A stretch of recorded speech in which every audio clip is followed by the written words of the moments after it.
నమస్కారం. ప్రేక్షకులందరికీ శుభోదయం. ఈనాటి శుభయోగం శీర్షికన మంగళవారం సందర్భంగా ప్రసిద్ధ సుబ్రహ్మణ్య క్షేత్రమైనటువంటి మోపిదేవి క్షేత్రం వైభవం ఏంటో, మోపిదేవి క్షేత్రానికి వెళ్ళినప్పుడు ఎటువంటి విధి విధానాలను పాటించడం ద్వారా ఎలాంటి సత్ఫలితాలను సిద్ధింపజేసుకోవచ్చో పరిశీలిద్దాం. సాక్షాత్తు సుబ్రహ్మణ్యేశ్వర స్వామివారు కైలాసం నుండి దిగివచ్చి భూలోకంలో ఒక సర్పరూపం దాల్చి అనేక వేల సంవత్సరాలు తపస్సు ఆచరించినటువంటి మహిమాన్వితమైనటువంటి పుణ్యక్షేత్రం మోపిదేవి క్షేత్రం. అందుకే ఎటువంటి కాలసర్పదోషం ఉన్నా, నాగదోషం ఉన్నా, కుజదోషం ఉన్నా ఆ దోషాల తీవ్రతను తగ్గింపజేసుకోవటానికి ప్రసిద్ధ సుబ్రహ్మణ్య క్షేత్రమైనటువంటి మోపిదేవి క్షేత్రానికి వెళ్ళి అక్కడ ఉన్నటువంటి స్వామివారిని దర్శనం చేసుకోవాలి.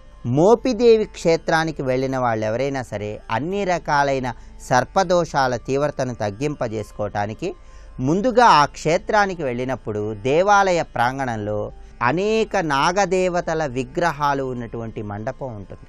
ఆ నాగదేవతల విగ్రహాలు, జంటనాగుల విగ్రహాలు ఉన్నటువంటి ఆ ప్రత్యేకమైన గుడిలోకి వెళ్ళి ఆ జంటనాగుల విగ్రహాలు, ఆ నాగదేవతల విగ్రహాల మీద పసుపు కుంకుమ చల్లి వాటి మీద పాలు పోసి వాటికి చిమ్మిలి లేదా చలిమిడి నివేదించి ఆ నాగదేవతల విగ్రహాలు, ఆ జంటనాగుల విగ్రహాల చుట్టూ ప్రదక్షిణలు చేసి అక్కడ ఉన్నటువంటి మట్టిని కొద్దిగా చెవికి ధరించాలి. ఇలా చేస్తే ఎటువంటి సర్పదోషాలు, నాగదోషాలు, కుజదోషాలు ఉన్నా సరే ఆ దోషాల తీవ్రతను తగ్గింపజేసుకొని విశేషమైన శుభ ఫలితాలను పొందవచ్చు. ఆ తర్వాత గర్భగుడిలో ఉన్నటువంటి సుబ్రహ్మణ్యేశ్వర స్వామి వారిని దర్శనం చేసుకోవాలి. అలాగే ప్రధానంగా కుజదోషం ఉన్నటువంటి వాళ్ళు ఎవరైనా సరే ఈ మోపిదేవి క్షేత్రానికి శనివారం వచ్చి ఆలయ ప్రాంగణంలో నిద్ర చేసి ఆదివారం ఉదయం స్వామివారిని దర్శించుకొని అభిషేకం చేయించుకోవాలి.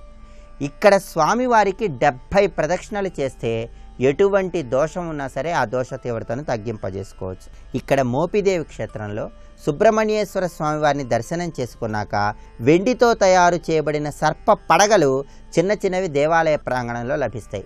ఆ వెండి సర్ప పడగలను అక్కడ ఉన్నటువంటి హుండీలో వేయాలి. అలా హుండీలో వేస్తే అన్ని రకాలైన కాలసర్పదోషాలు, నాగదోషాలు, కుజదోషాల తీవ్రతను తగ్గింపజేసుకోవచ్చు. అలాగే ప్రత్యేకంగా జాతక చక్రంలో కుజదోషం ఉన్న వాళ్ళు ఎవరైనా సరే ఆ కుజదోష తీవ్రతను తగ్గింపజేసుకోవటానికి 1.25 kg కందిపప్పు ఎరుపు రంగు వస్త్రంలో కట్టి ఆలయ పూజారికి దానం ఇవ్వాలి. ఇలా చేస్తే కుజదోష తీవ్రత తగ్గింపజేసుకోవచ్చు. అలాగే జాతక చక్రంలో సర్పదోషం కానీ, నాగదోషం కానీ ఉన్నవాళ్ళు, అంటే రాహుకేతువుల దోషాలు ఉన్నవాళ్ళు జాతక చక్రంలో 12 స్థానాల్లో లగ్నము 2, 4, 5, 7, 8, 12 స్థానాల్లో రాహువు కానీ కేతువు కానీ ఉంటే దాన్ని నాగదోషం అంటారు, సర్పదోషం అంటారు. ఈ సర్పదోషం ఉన్న వాళ్ళు ఎవరైనా సరే రాహుకేతువుల అనుగ్రహం కోసం 1.25 kg మినుములను కాఫీ పొడి రంగులో ఉన్నటువంటి వస్త్రంలో కట్టి ఇక్కడ ఆలయంలో ఉన్న పూజారికి దానం ఇవ్వాలి. కుజదోషం తొలగింపజేసుకోవటానికి 1.25 kg కందులు ఎరుపు రంగు వస్త్రంలో, నాగదోష తీవ్రత తగ్గింపజేసుకోవటానికి 1.25 kg మినుములు కాఫీ పొడి రంగు వస్త్రంలో కట్టి ఆలయంలో ఉన్న పూజారికి దానం ఇవ్వాలి. ఇలా చేస్తే దోషాలను తొలగింపజేసుకొని ఉత్తమ ఫలితాలను పొందవచ్చు. అలాగే ఈ క్షేత్రానికి ఉన్న మరొక ప్రత్యేకత ఏంటంటే కల్పతరువు చెట్టు. ఈ ఆలయ ప్రాంగణంలో కల్పతరువు చెట్టు అనే పేరు కలిగినటువంటి ఒక దేవతా వృక్షం ఉంటుంది. జాతక చక్రంలో సంతానపరమైనటువంటి దోషాలు ఉన్న వాళ్ళు ఎవరైనా సరే ఆ దోషాల తీవ్రతను తగ్గింపజేసుకోవటానికి స్వయంగా ఈ కల్పతరువు చెట్టుకు మహిళామణులు ఉయ్యాల కడతారు. ఈ మోపిదేవి క్షేత్రంలో కల్పతరువు చెట్టుకు ఉయ్యాల కట్టి నమస్కారం చేసుకుంటే ఎటువంటి సంతానపరమైన దోషాలున్నా ఆ దోషాల తీవ్రతను తగ్గింపజేసుకొని సుబ్రహ్మణ్యుడి అనుగ్రహం ద్వారా సత్సంతాన ప్రాప్తిని సిద్ధింపజేసుకోవచ్చు. రేపటి శుభయోగం శీర్షికన దైనందిన జీవితంలో ఎటువంటి దీపారాధనలు నిర్వహిస్తే ఎలాంటి సత్ఫలితాలు పొందవచ్చో పరిశీలిద్దాం. నమస్కారం.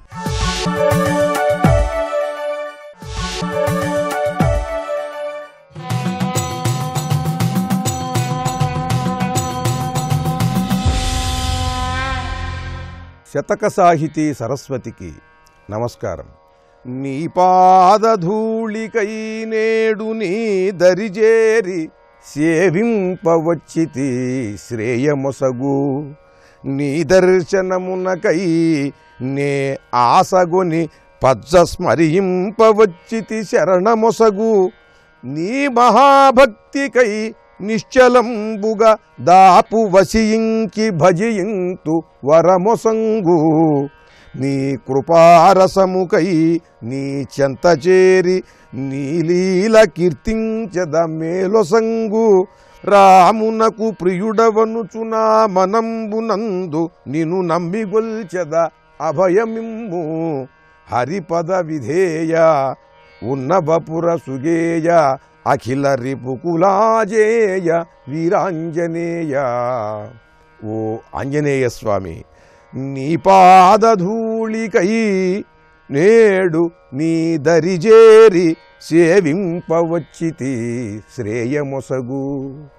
నీ పాదధూళిని రవ్వంత తీసుకుని నా నొసట ధరించి నీ పరమ సద్గుణాలన్నింటినీ కూడా ఉపాసిస్తూ వాటిని నేను అలవరుచుకోవాలనే దృఢమైన నిశ్చయంతో నీ దగ్గరకు వస్తున్నానయ్యా. సేవింపవచ్చితి శ్రేయమొసగు. నాకు సకల శుభాలను కలిగించు. నీ పాద సేవ చేసి ఆ పాద ధూళిని పొందేటువంటి అవకాశాన్ని నాకు కలిగించు. అదే నాకు మహైశ్వర్యం. నీ దర్శనమునకై నే ఆసగొని పజ్జ స్మరింపవచ్చితి శరణమొసగు. నీ దర్శనం కోసం ఎంతో దూరం నుండి కష్టపడి వచ్చానయ్యా. నువ్వు స్మరింపవచ్చితి శరణమొసగు. నేను నిన్ను శరణు వేడుతున్నాను. నాకు అభయం ఇచ్చి నీ దగ్గర నువ్వు నన్ను నిలుపుకో. నీ మహాభక్తికై నిశ్చలంబుగా దాపు వసియించి భజియింతు వరమొసంగు. నీకు రాముని మీద ఎంతటి మహాభక్తి ఉన్నదో అటువంటి మహాభక్తితో నిన్ను నేను సేవిస్తూ నీ దగ్గర ఉంటానయ్యా. అటువంటి మహాభక్తిని ప్రసాదించవలసిన బాధ్యత కూడా నీదే. కోరికైతే ఉంది కానీ ఆ శక్తి నాకు లేదు. నువ్వు రామునికి ఎంతటి మహాభక్తుడవో నన్ను నీకు అంతటి మహాభక్తునిగా నువ్వు మలచుకో. అందుకని నీ ఎదురుకుండా ఉండేటట్టుగా నన్ను అనుగ్రహించు. నేను నీ ఎదురుగా ఉన్నట్లయితే నాకు ఎటువంటి దురాలోచనలు రావు. అరిషడ్వర్గములు నన్ను ఏమీ చేయలేవు. ఎందుకనంటే నీ సాన్నిధ్యములో అందరికీ కూడా ప్రశాంతి, ఆనందము, శక్తి, ఏకాగ్రత, నిష్ఠ కలుగుతాయి. కనుక నేను ఆ ఏకాగ్రతతో నిష్ఠతో ప్రశాంతముగా నిన్ను నేను ధ్యానం చేస్తూ ఉంటాను. నీ కృపారసముకై నీ చెంత చేరి నీ లీల కీర్తించదా మేలొసంగు. నీ కరుణావృష్టిని కావాలి అంటే వస్తుందా? అందుకు ఎంత కృషి చెయ్యాలి? నీ కరుణారసాన్ని ఒక భక్తుని పైన కుండపోతగా వర్షించాలంటే నిన్ను ఎంత సంప్రీతుణ్ణి చెయ్యాలి ఆ భక్తుడు. అటువంటి పరమ భక్తుణ్ణి నేను కావాలయ్యా. అటువంటి పరమ నిశ్చలమైన భక్తిని నాకు ప్రసాదించు. నీ కృపారసముకై నీ చెంత చేరి నీ లీల కీర్తించద మేలొసంగు. రామునకు ప్రియుడవనుచు నా మనంబునందు నిన్ను నమ్మి కొల్చెద అభయమిమ్ము అంటూ ఆ శ్రీరామునికి నువ్వు ఎంత మహాభక్తుడవో నేను నీకంతటి మహాభక్తుడిని కావాలి అని ఆ ఆంజనేయ స్వామిని అంతటి మహాభక్తికి తగిన సాధన సంపత్తిని ఇమ్మని వేడుకుంటూ 1000 నోళ్ల పొగడుతూ అద్భుతమైన పద్యరచన చేసి గొప్ప శతకాన్ని మనకు అందించిన భక్తి తత్పరులు మహాపండితులు శ్రీ ఉన్నవ రామకృష్ణ కవీశ్వరుల వీరాంజనేయ శతకంలోని మరి ఒక పద్యం గురించి రేపు ఉదయం తెలుసుకుందాం. జై వీరాంజనేయ.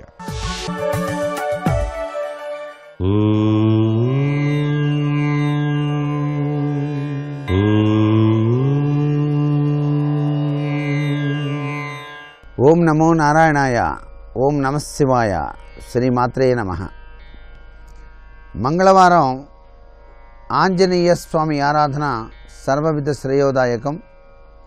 ఆంజనేయ స్వామి వారి యొక్క ఆలయానికి వెళ్ళి బెల్లం శనగలు నివేదించి స్వామివారి భుజానికి ఉన్నటువంటి సింధూరం తెచ్చి ఎవరైతే ధరిస్తారో వారికి దృష్టి దోషం నివారణ అయి తీరుతుంది.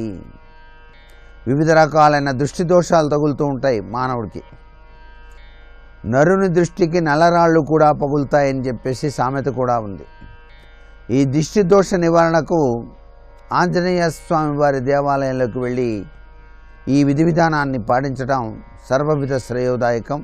హనుమంతుడు సంజీవని పర్వతాన్ని మోస్తూ ఉన్నటువంటి చిత్రపటానికి ఎర్రటి మందారాలతో పూజ చేసి నమస్కృతాంజలి గడిస్తే దృష్టి దోషం అనేటువంటిది తొలగిపోతుంది.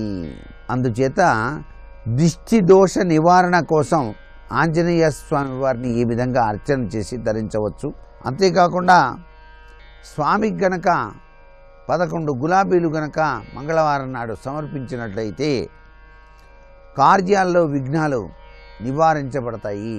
అలాగే విద్యార్థులు జ్ఞాపక శక్తి కోసం 4 మంగళవారాలు ఆంజనేయ స్వామి వారికి అరటిపండు సమర్పించి 4వ మంగళవారం ఆలయ పరిసరాల్లో ఉండే పేదవారికి శనగపప్పుతో చేసిన పదార్థాలు గనక దానం చేసినట్లయితే లేక పంచిపెట్టినట్లయితే సర్వవిధ సుసంపన్నతా లక్షణాలతో చక్కటి విద్యా వినయ సంపత్తితో ఆ యొక్క విద్యార్థులంతా కూడాను తులతూగుతారు సుమా అని చెప్పేసి చెప్పచ్చు. అట్లాగే రుణ బాధల నివారణకు కూడాను ఆంజనేయ ఆలయంలో ప్రదక్షిణలు చేసి 1.5 కేజీ బియ్యం, పచ్చి కూరగాయలు, ఎరుపు రంగు వస్త్రాలతో చుట్టి ఆలయంలోని పూజారికి ఇవ్వండి, నమస్కృతాంజలి గడించండి. రుణగ్రస్త విమోచన జరిగి తీరుతుంది. ఇవన్నీ కూడా మనం చేసేటువంటి దాన ఫలితాల వలన మన కర్మ విధ్వంసనం అవుతుందన్నమాట. సర్వే జనా సుఖినో భవంతు.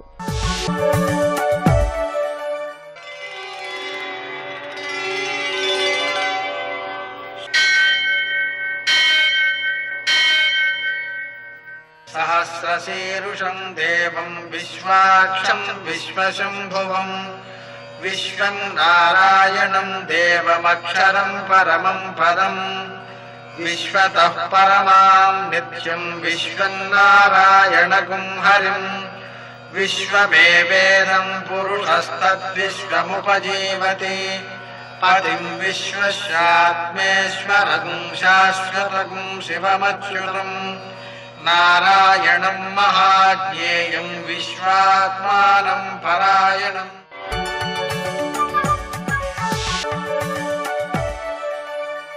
సూర్యశౌర్యమథేందురింద్రపదవీ సన్మంగళం మంగళం. మర్కటేశ మహోత్సాహ సర్వశోక వినాశన శత్రువులు సంహర మాం రక్ష శ్రీయందాపయ మే ప్రభు. నేటి కాలమాన విశేషాలను గమనిద్దాం. స్వస్తి శ్రీ చాంద్రమాన హేమలంబ నామ సంవత్సరం ఉత్తరాయణం వసంత ఋతువు వైశాఖమాసం కృష్ణపక్షం మంగళవారం. సూర్యోదయం 5:48 సూర్యాస్తమయం 6:37 తిథి పంచమి మధ్యాహ్నం 2:44 వరకు. నక్షత్రం ఉత్తరాషాఢ పూర్తిగా ఉంది. వర్జం మధ్యాహ్నం 1:44 నుంచి 3:30 వరకు. దుర్ముహూర్తం ఉదయం 8:21 నుంచి 9:12 వరకు. మరల రాత్రి 11:05 నుంచి 11:50 వరకు. అమృతకాలం రాత్రి 12:20 నుంచి 2:06 వరకు. రాహుకాలం మంగళవారం కాబట్టి మధ్యాహ్నం 3 నుంచి 4:30 వరకు. అష్టకవర్గ రీత్యా శుభప్రదమైన సమయం సాయంకాలం 6 గంటలకి. నేటి విశేషం మంగళవారం పంచమి షష్ఠి ఈ 2 తిథులు కూడా సుబ్రహ్మణ్య స్వామికి ప్రీతికరమైనవే కాబట్టి మంగళవారము ఆయనకి ప్రీతికరమైనదే కాబట్టి ఈ రోజున మనం సుబ్రహ్మణ్య స్వామికి పాలతో అభిషేకం చేసుకోవడం మొదలైన కార్యక్రమాల ద్వారా సంతాన సంబంధమైన దోషాలు, కుజగ్రహ సంబంధమైన దోషాలు అధిగమించే అవకాశం ఉంటుంది. అలాగే ఆయన యొక్క స్వరూపాలలో నాగస్వరూపం కూడా ఒకటి కాబట్టి నాగదోషాలను కూడా మనం అధిగమించి సత్సంతానాన్ని పొందే అవకాశాలు ఏర్పడతాయి. ముఖ్యంగా ఈరోజు మంగళవారం కాబట్టి గణపతిని ఆరాధించుకోవడం ద్వారా, రుణహర్తృ గణేశ స్తోత్రాన్ని జపించుకోవడం ద్వారా, నృసింహ స్తోత్రం అంటే రుణహర్తృ నృసింహ స్తోత్రాన్ని జపించుకోవడం ద్వారా, శ్రీ గణేశ రుణం చింది అనే మంత్రాన్ని జపించుకోవడం ద్వారా, అంగారక స్తోత్రాన్ని రుణహర్తృ అంగారక స్తోత్రం దాన్ని జపించుకోవడం ద్వారా అప్పులు తీర్చుకునే అవకాశం ఏర్పడుతుంది. త్వరితంగా అప్పులు తీరడానికి మంగళవారం కొంతైనా అప్పు తీర్చడం చాలా మంచి ఫలితాన్ని ఇస్తుంది. అలాగే ఈ మంగళవారం జయవారం కాబట్టి ఈ రోజున మనం సింధూరంతో కానీ తమలపాకులతో కానీ ఆంజనేయ స్వామిని ఆరాధించి వడమాల సమర్పించి అలాగే అప్పాలు నివేదించి హనుమాన్ చాలీసా పారాయణ చేసుకుని ఇలా హనుమంతుని యొక్క ప్రీతిని గ్రహించినట్లయితే కోర్టు కేసుల్లో విజయాలు, పరీక్షల్లో విజయాలు, ఇంటర్వ్యూల్లో విజయాలు, ఏ ఘర్షణలోనైనా విజయాలు సిద్ధించడానికి అవకాశాలు మెరుగవుతుంటాయి. ఈరోజు వివిధ దేవతారాధనలను ఆరాధిస్తూ మంగళవారాన్ని పూర్తిగా ఆధ్యాత్మికంగా వినియోగించుకోవాలి. నేటి ఆణిమత్యాలు.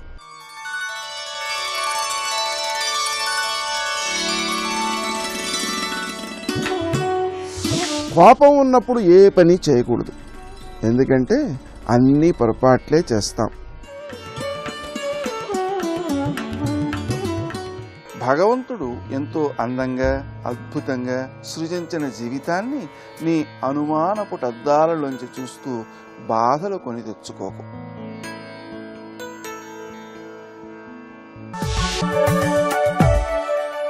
ప్రాతస్మరామి లలితావదనారవిందం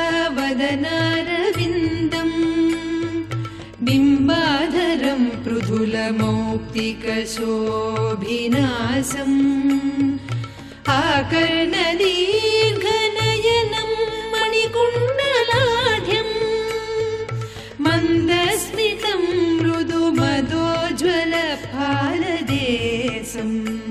బుద్ధ్యాశీలితయా, బుద్ధితో సాధన చేయాలి. ఎలాంటి బుద్ధితో? బుద్ధి అంటే ఆలోచన, జ్ఞానం. ఎలాంటి జ్ఞానంతో సాధన చేయాలి? సమయాబుద్ధ్య.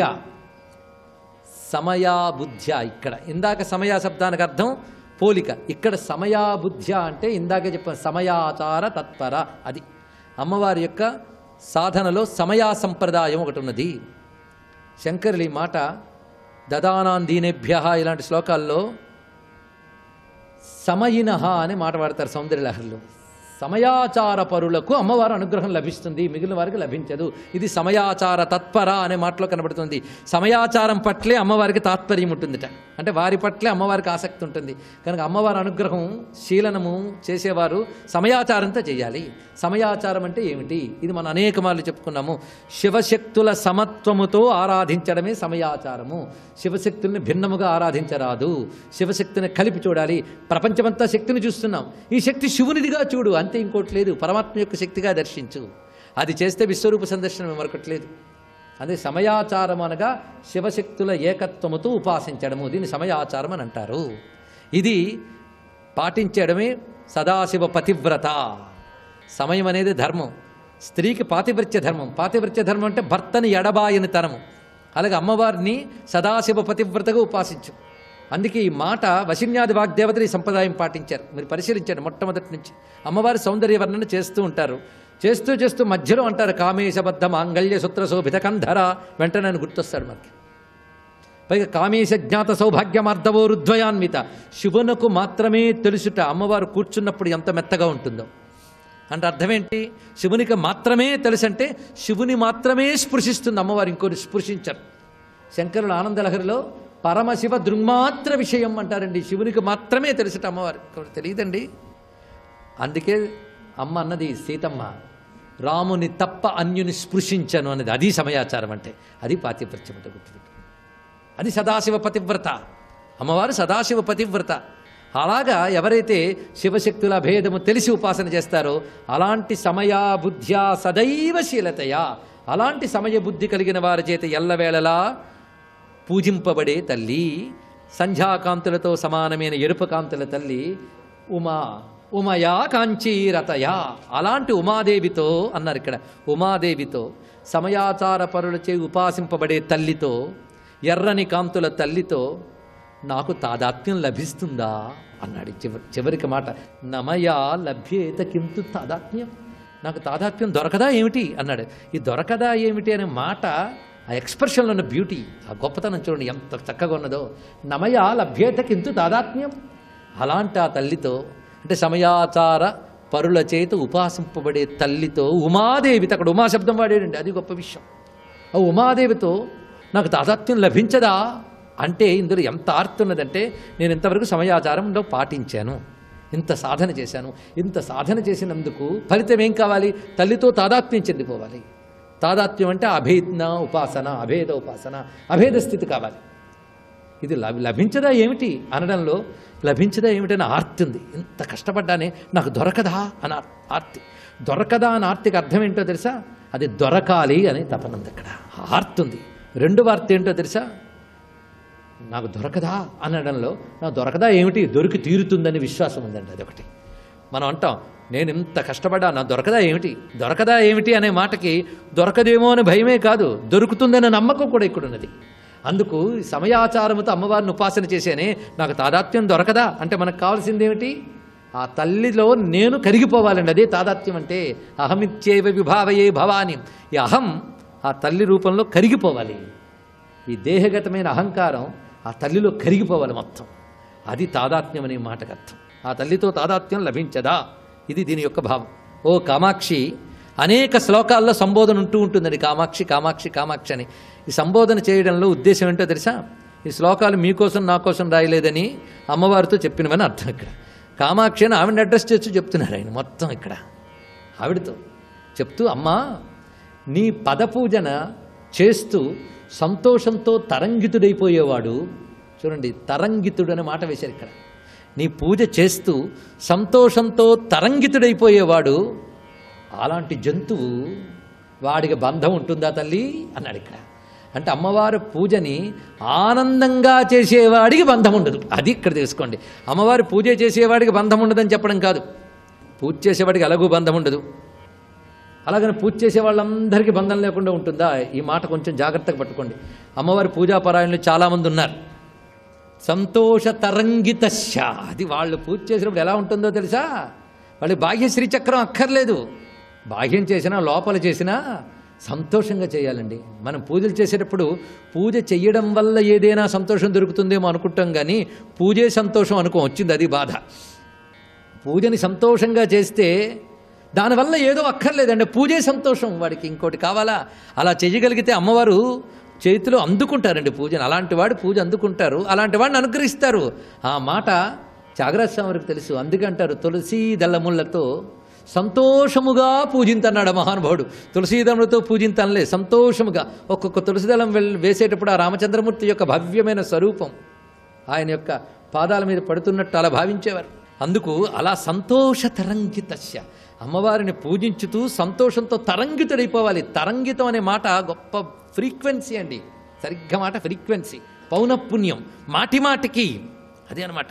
మాటిమాటికి పునఃపునః ముహుర్ముహు, ఇది ఇక్కడ. అమ్మవారిని పూజ చేస్తూ ఆ పారవశ్యం చెందిపోతూ ఆనందం తరంగితమైపోతూ ఉంటే, అలాగా నిన్ను పూజిస్తూ సంతోషంలో తరంగితుడైపోయే జంతువు. జంతువు అనే మాట ఎందుకు వాడాడు? ఈ మాట చాలా గొప్పగా వాడండి. జంతువు అనగానే మనం పశువులను పక్షులను చూస్తాం, అందరూ జంతువులే. జనన ధర్మం కలిగిన ప్రతివాళ్ళు జంతువే, పుట్టిన ప్రతివాడికి పేరు జంతువు, ఇది అర్థం. అంటే అర్థం ఏంటి? వాడు పుట్టుకతో వాడు జంతువే, జంతు సమానుడే. కానీ నిన్ను పూజించడం చేత గొప్పవాడయ్యాడు, అది చెప్పడం అనమాట. ఎంత జంతువైనా నిన్ను పూజిస్తూ సంతోషిస్తే వాడికి ఇంకా బంధం ఉండదు. మరి వాడికి జ్ఞానం లేదే, ఉపనిషత్తులు చదవలేదే, పర్వాలేదు, వాడికి బంధం ఉండదు. ఏంటో చూడండి మళ్ళీ. జంతోస్తవ పద పూజన సంతోష తరంగితస్య కామాక్షి బంధో యది భవతి పునః, వాడికి మళ్ళీ బంధం కలిగిందంటే సింధోరంభస్సు బంభ్రమీతి శిల. సింధు అంటే సముద్రం, సముద్ర జలాల్లో రాయి తేలినట్టేనమ్మా నిన్ను పూజించిన వాడి బంధం కలిగిందంటే. అంటే రాయి తేలదు, నిన్ను పూజించిన వాడికి బంధం ఉండదు. అమ్మవారి పూజన చేసేవాడికి బంధం ఉండదనేది ఇందులో చేసిన అద్భుత ప్రతిపాదన.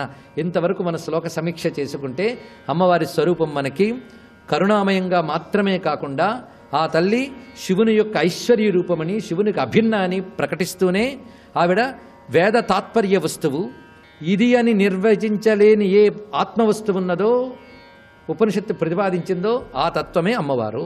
అలాంటి బ్రహ్మ విద్యాస్వరూపుణైన అమ్మ పంచశర శాస్త్ర బోధన అన్నప్పుడు కామ విద్యాస్వరూపుడు అని చెప్పామే, అది బ్రహ్మ విద్యాది దేవత. ఆ బ్రహ్మ విద్యాస్వరూపుడైన అమ్మవారిని ఆశ్రయించిన వారికి మరి బంధం ఉండదు. ఇది ఇంతవరకు మూకవంశతలో మనం చెప్పుకున్న అద్భుతమైన భావ పరంపర. స్వస్తి. అదివో అల్లదివో శ్రీహరివాసము, 10,000 శేషుల పడగలమయము. అదివో అల్లదివో శ్రీహరివాసము. ఉన్నదొక్క పదార్థమే. సృష్టి చేసేటప్పుడు బ్రహ్మగా ఉంటుంది, నిలబెట్టేటప్పుడు విష్ణువుగా ఉంటుంది, లయం చేసేటప్పుడు శివుడిగా ఉంటుంది. లయం చేసేటప్పుడు శివుడిగా ఉంటుంది అంటే భయం చాలామందికి. సృష్టి బ్రహ్మ ఒప్పుకుంటారు, స్థితి విష్ణువు ఒప్పుకుంటారు, లయ శివుడు భయపడిపోతారు. అయ్యి బాబోయ్ ఎందుకు వచ్చిన అలా రండి అంటారు. లయ శివుడు అంటే భయపడిపోవడానికి ఏమి ఉండదు. 3 రకములైనటువంటి లయం ఉంటుంది లోకంలో. స్వల్పకాలిక లయము అని ఒక లయం. రాత్రి పట్టేటటువంటి నిద్ర పరమశివానుగ్రహం కాబట్టి స్వల్పకాలిక లయం. రాత్రి నిద్ర పట్టించేవాడు పరమేశ్వరుడు. అలాగే ఆత్యంతిక ప్రళయము అని జ్ఞానమిచ్చి మోక్షమిచ్చేవాడు పరమశివుడు. మహాప్రళయము అని జీవులు తనని పొందలేకపోతే ఆయనే పొందేస్తాడు జీవుల్ని, అది మహాప్రళయం. కాబట్టి శివుడు మహాకారుణ్యమూర్తి, ఆయన యందు అన్యభావన ఉండకూడదు. కాబట్టి శివుడు లయకారకుడు అంటే అందులో ఏదో కొట్టేస్తాడు, తిట్టేస్తాడు, చంపేస్తాడన్న భావన పెట్టుకోవడానికి ఏమి ఉండదు. కాబట్టి త్రిమూర్తులు ఒక పరబ్రహ్మమే 3 కార్యములను చేస్తూ ఉంటుంది.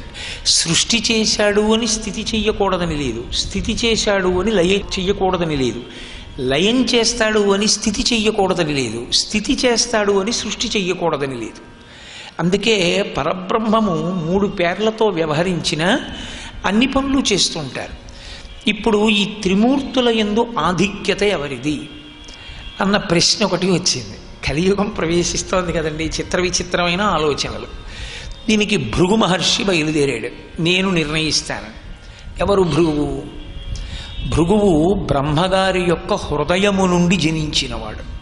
ఆయన నవబ్రహ్మల యందు భృగువు కూడా ఒకడు. అటువంటి భృగు మహర్షి ఆయన జీవితంలో చాలా గొప్ప విషయం ఏంటంటే ఆయన 3 మూర్తుల్ని శపించాడు. బ్రహ్మగారిని శపించాడు, విష్ణువుని శపించాడు, శివుణ్ణి శపించాడు. ఆయన విష్ణువుని నెత్తి మీద పెట్టుకున్నవాడేం కాదు. విష్ణువు దశావతారాలు స్వీకరించడానికి, ప్రత్యేకించి రామావతారం రావడానికి కారణం భృగు మహర్షి శాపమే.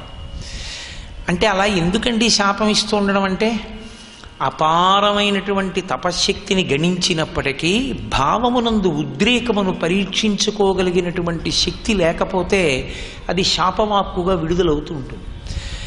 భృగువు తాను త్రిమూర్తులలో అధికుడెవరో తెలుసుకుంటానని బయలుదేరాడు. ఎవరు? ఏ త్రిమూర్తులలో బ్రహ్మగారి హృదయము నుండి పుట్టినటువంటి వాడో ఆయన బయలుదేరాడు. సరే, బయలుదేరి బ్రహ్మలోకానికి మొట్టమొదట వెళ్ళాడు. బ్రహ్మగారిని చూశాడు. అక్కడ పతితం స భృగుం దృష్ట్వా నోవాచ వచనం విధి. ఇది ఆయన కోపానికి కారణం. ఆయన త్రిమూర్తుల్ని పరీక్షిస్తున్నాడో, త్రిమూర్తుల చేత ఆయన పరీక్షింపబడ్డాడో అసలు చమత్కారం చూడాలి. ఆయన వెళ్ళింది బ్రహ్మసభకి. బ్రహ్మసభ యందు బ్రహ్మగారి పక్కన సరస్వతీదేవి కూర్చుని వీణ వాయిస్తోంది. 4 ముఖాలతో బ్రహ్మగారు వేదఘోష చేస్తున్నాడు.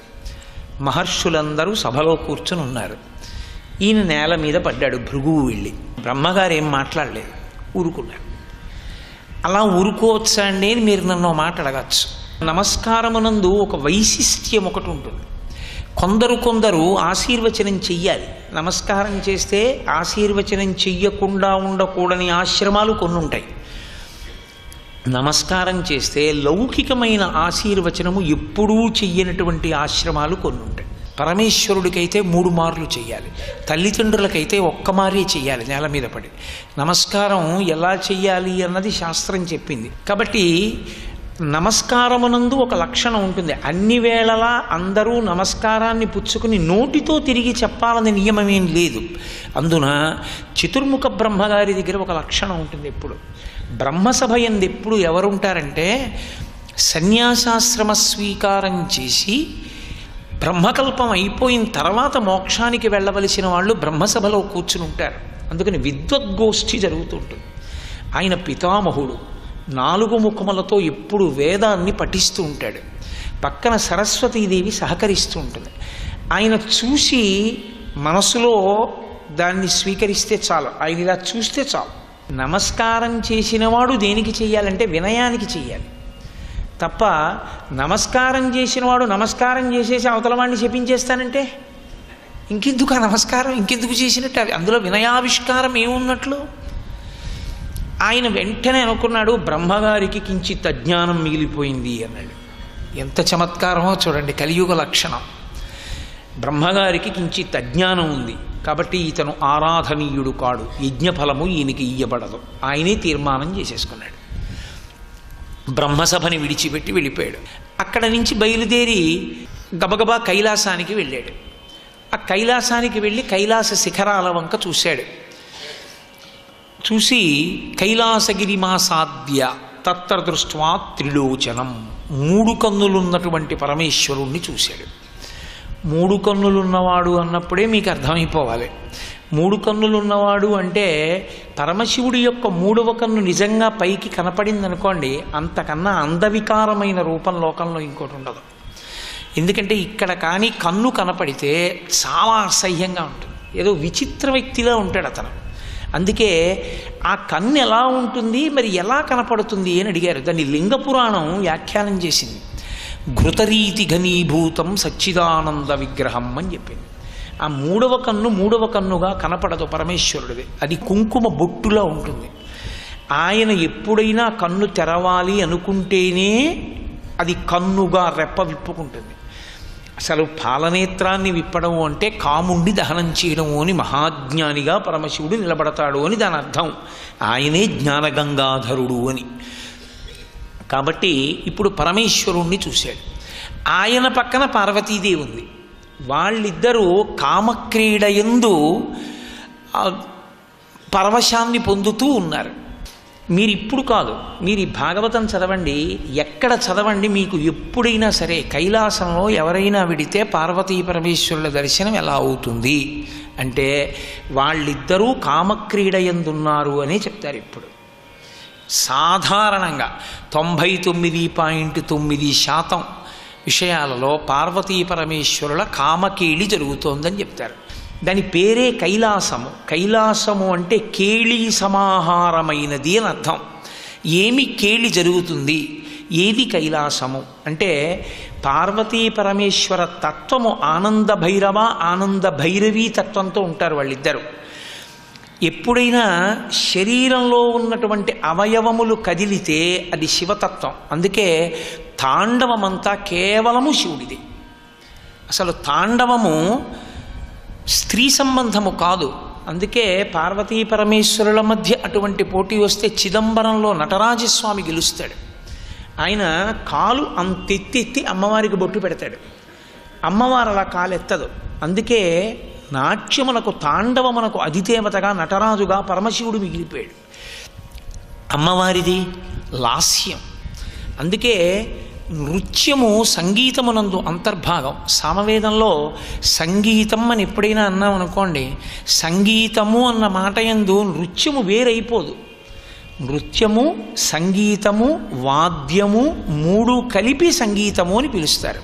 అంటే కంఠంతో పాట పాడడం, శబ్దం చెయ్యడం, ధ్వని చెయ్యడం, శబ్దం చేసి ఆ వాద్య పరికరాన్ని మ్రోగించడం, నృత్యం చెయ్యడం, ఈ 3 కూడా సంగీత సేవే. అసలు ఈ సంగీతం ఈశ్వరుడి సేవలో అంతర్భాగం. సర్వం శ్రీ ఉమామహేశ్వర పరబ్రహ్మార్పణమస్తు. స్వస్తి.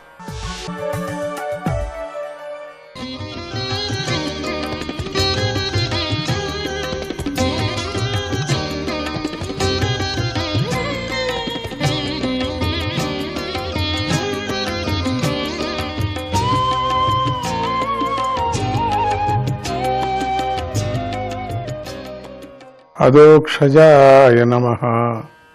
వామనుడు బలిచక్రవర్తితో ఇలా చెబుతున్నాడు: ఓ రాక్షసరాజా, నువ్వు వరాలిచ్చే వారిలో గొప్పవాడివి. కనుకనే నేను నీ నుండి కొద్దిగా భూమిని కోరుతున్నాను. నా కాలితో కొలవబడే 3 అడుగుల భూమిని మాత్రమే నాకు ఇవ్వు. నేను నీ నుండి ఇంతకు మించి ఇంకొకటి కోరటం లేదు ఎందుకంటే ఎంతవరకు ప్రయోజనమో అంతవరకే పుచ్చుకొనే వివేకికి ప్రతిగ్రహ దోషం అంటదు అన్నాడు వామనవటువు.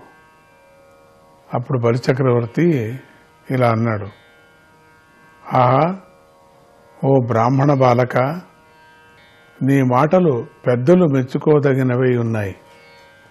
కానీ పిల్లవాడైన నీ బుద్ధి మాత్రము అజ్ఞానుల బుద్ధిలాగా ఉంది. ఎందుకంటే నీకు లాభపడటం అనేది బొత్తిగా తెలియదని తెలుస్తోంది. నీ మాటలతో నన్ను నువ్వు సంతోషపరిచావు. నేను ముల్లోకాలను ప్రభువై ఉన్నాను. నేను ఒక ద్వీపాన్ని అడిగినా ఇచ్చే శక్తి నాకుంది. అలాంటి నా నుండి కేవలం 3 అడుగులను మాత్రమే నువ్వు కోరుకున్నావు. నీకు ఏమాత్రమూ తెలివితేటలు లేవు అని అర్థమవుతున్నది. ఓ బ్రహ్మచారి, ఒకసారి నన్ను యాచించిన వాడిని జీవితంలో ఇంకోసారి యాచన చేయవలసిన అవసరమే రాకూడదు. కనుక నువ్వు నా వద్ద నుండి నీ బ్రతుకు తెరువు కావలసినంత భూమిని యథేచ్ఛంగా తీసుకో అన్నాడు. అప్పుడు వామన భగవానుడు ఇలా అన్నాడు, ఓ మహారాజా, ముల్లోకాలలో ఎన్ని ప్రియమైన భోగవస్తులున్నాయో అవన్నీ కలిసినా కూడా ఇంద్రియజయం లేనివాడి కోరికలను తీర్చటానికి సరిపోవు. త్రిభిః క్రమై రసంతుష్టో ద్వీపేనాపి న పూర్యతే నవవర్ష సమేతేన సప్తద్వీప వరేచ్ఛయా. 3 అడుగులతో సంతోషం కలగని వాడికి 9 దేశాలతో కూడిన జంబూద్వీపాన్ని ఇచ్చినా కూడా అతడు సంతోషాన్ని పొందడు. ఎందుకంటే వాడికి అప్పుడు 7 ద్వీపాలను పొందాలనే కోరిక పుట్టనే పుడుతుంది కదా. వేనపుత్రుడవైన పృథువు, గయుడు, ప్రియవ్రతుడు మొదలైన చక్రవర్తులు సప్తద్వీపాలకు అధిపతులుగా ఉన్నారు. అయినా వారు సంపదలపైనే భోగాలపైనే ఉండే పేరాశ యొక్క అంతాన్ని చూడలేకపోయారు. అంటే వారు అర్థకామాల విషయంలో తృప్తిని పొందలేకపోయారు అని మేము విన్నాము. కనుక ఈశ్వరేచ్ఛతో అనుకోకుండా లభించిన దానితో సంతోషించేవాడే సుఖంగా జీవిస్తాడు. అంతేగాని తన మనస్సు, ఇంద్రియాలు, దేహంపై నియంత్రణ ఇటువంటి లేనివాడికి ముల్లోకాలు లభించినా వాడు సంతోషించడు, వాడికి సుఖం ఉండదు. మహాత్ములు ఇలా చెబుతున్నారు, అర్థకామాల విషయంలో సంపదలు, భోగము, సంతోషం లేకుండా ఉండటమనే ఈ లక్షణమే వ్యక్తిని సంసారంలోకి నెట్టివేస్తుంది కదా. ఈశ్వరేచ్ఛతో అనుకోకుండా లభించినటువంటి దానితోనే సంతోషపడితే అది మోక్షానికి దారి తీస్తుంది. ఈశ్వరేచ్ఛతో లభించిన దానితో సంతోషించే వేదవేత్తకు తేజస్సు వర్ధిల్లుతుంది. సంతోషం లేనప్పుడు అదే తేజస్సు నీళ్లు పోసిన అగ్నిలాగా చల్లారిపోతుంది. నీళ్లు పోసినటువంటి అగ్ని ఎట్లా చల్లారుతుందో అట్లా చల్లారిపోతుంది. తస్మాత్రీణి పదాన్యేవ వ్రణే త్వద్వర దర్శభాత్ ఏతావైతేవ సిద్ధోహం విత్తం యావత్ ప్రయోజనం. అందువల్ల నువ్వు వరాలిచ్చే వారిలో గొప్పవాడివే అయినా కూడా నేను నీ నుండి 3 అడుగులను మాత్రమే కోరుకుంటున్నాను. దానికి మాత్రమే నేను సిద్ధంగా ఉన్నాను. ఎవరైనా అవసరం ఉన్నంత వరకు మాత్రమే ధనాన్ని ప్రోగు చేసుకోవాలి అన్నాడు వామనుడు. బలి ఆ మాటలను విని నవ్వి, సరే, నీ కోరికకు తగినట్లుగానే స్వీకరించు అని భూదానం చేయటానికై నీటి పాత్రను చేతిలోకి తీసుకున్నాడు. ఇంకేం భూదానం చేయాలా? ఎన్నో చెప్పాడు, నీకు సప్తద్వీపాలు ఏదైనా కోరుకో, 3 అడుగులేమిటి, నీ జీవితం పర్యంతం ఉండేటువంటిది ఏదైనా ఒకటి కోరుకో. నువ్వు ఎంత కోరుకున్నా ఏముంది స్వామి నాకు, అది ఆశ మాత్రం పేరాశ కదా. ఇప్పుడు ఒక్కొక్క మనువు ఒక్కొక్క ద్వీపానికి అధిపతి, వాళ్ళందరూ కూడా ఇంకా ఏదేదో ఇంకా కావాలంటున్నారు. అందుకని నాకు అదంతా అవసరం లేదు, నాకు అవసరం 3 అడుగులు కదా, నా అవసరాన్ని మాత్రమే నేను అడుగుతున్నాను అని. సరే నీ ఇష్టమే అని తయారైపోయాను బలి అని అంటూ నీటి పాత్రను తీసుకున్నాడు, కమండలాన్ని తీసుకున్నాడు.